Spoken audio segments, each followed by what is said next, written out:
Good morning, everyone, and welcome to Mountain Harmony Gardening. I'm Kristen, and today I'm going to show you how to plant a beautiful planter like this of your own.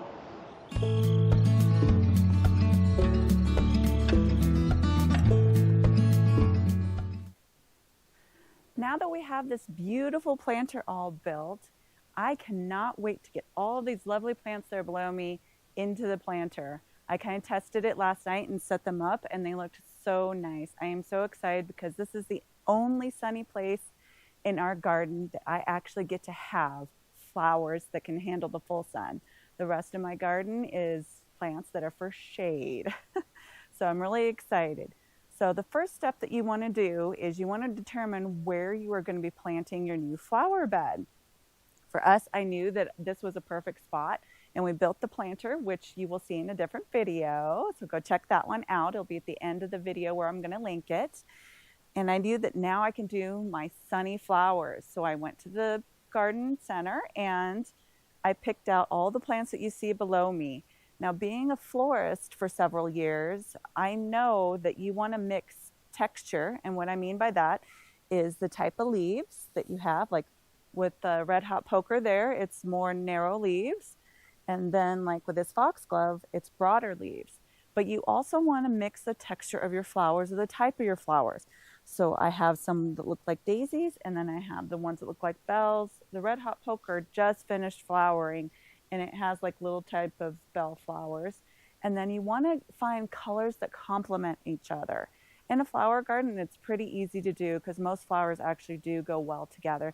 But I picked out some yellows because yellow is my favorite color of flower. And then with the foxglove, it's kind of like a pinky purple color, a lighter shade. And this dahlia over here, I found out, is actually red. I couldn't remember which ones made it and which ones didn't, but a red will give it a nice pop of color. And then the whites always blend well. And then you'll see I have some other purples, which go really well with yellow, and then some more yellow flowers. The other thing that you want to consider is having trailing plants that come out of your garden bed look really nice. So that's why I bought some trailing plants. But I also wanted to show you that you can put herbs in with your flowers and even some vegetables. We have some pepper plants that we're going to be planting in this garden bed as well. Now comes the fun part, which is arranging your plants in a planter to figure out what looks best. When you're doing this, you always want to plant your taller plants towards the back, and you want to make it cascade down. So you have your tallest ones in the back, medium, and then your low growing, and then really up front is the ones that actually cascade down your planter. So what I'm going to do is, I know that the Red Hot Poker is probably the tallest plant that I have. So I'm going to plant this in the back. So I'm just going to set it here. And you want to make sure that you can group all your plants together if you want, but I would like to mix them up so that I can kind of bring the color and the different flowers throughout. But you can do it in groupings. You could have a bunch of them that look like this in one spot, and then like you could put all your dahlias in another spot. But today I'm going to be spreading it out a little bit differently because I do have dahlias that are of different heights. So the next plant is my dahlia, and you can see that this one's pretty large. And I know that I think it will look good in that corner. So we've still got the height in the back. And then the next one is the foxglove.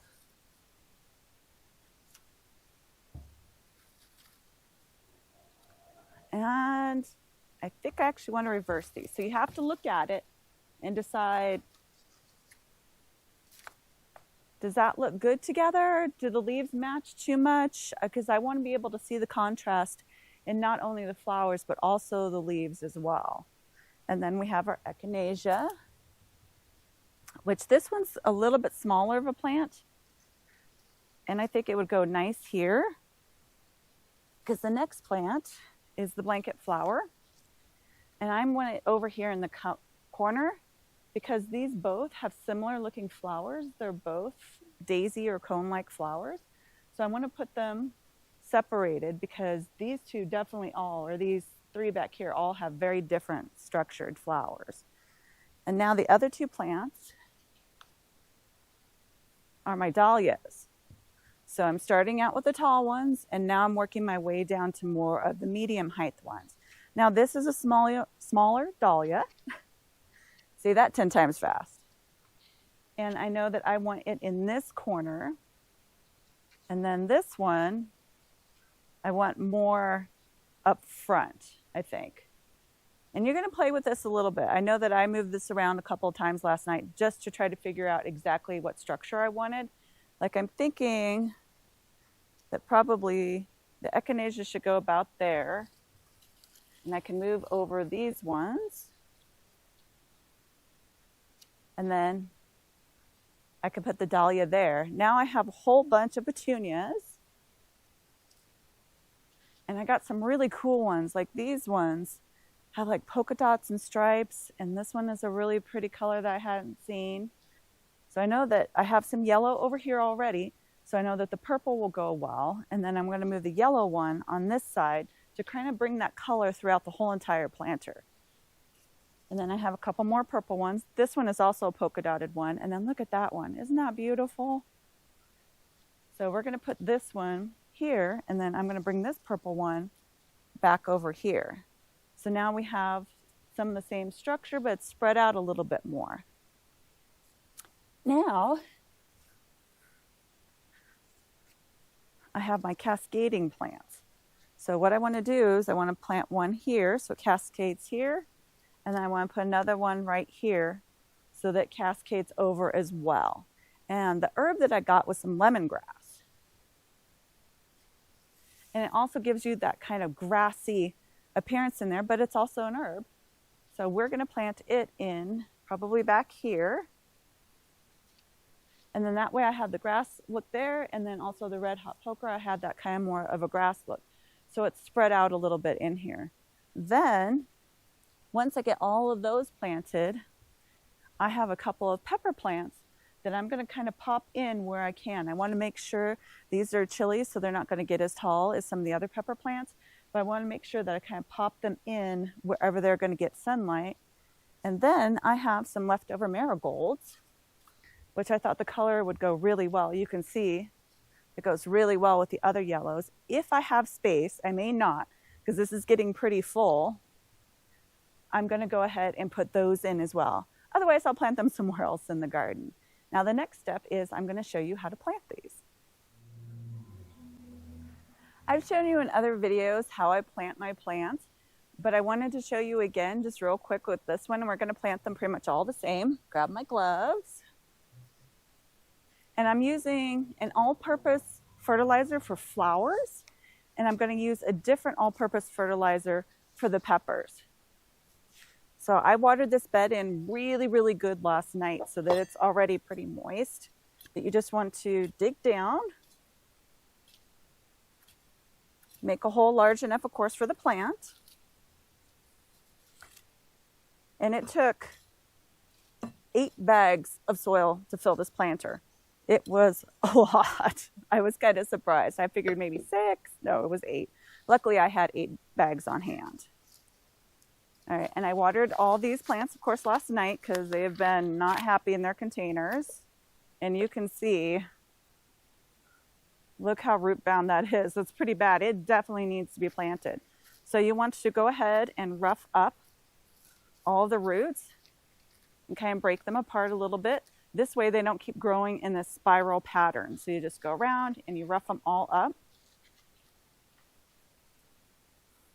And then you can put in a little bit of your fertilizer. And I'm not recommending this fertilizer because this company is not in business anymore, so I can't actually get this, or else I would recommend it because it actually does work pretty good. I'm putting a little bit in the hole to give it a good start. But the down-to-earth products that I use all the time are a really good brand that I can recommend. I'm not sponsored by them, but I can recommend them for sure. And they do have fertilizers for flowering plants too. I'm just trying to use up this one, so that's why I don't actually have any of it.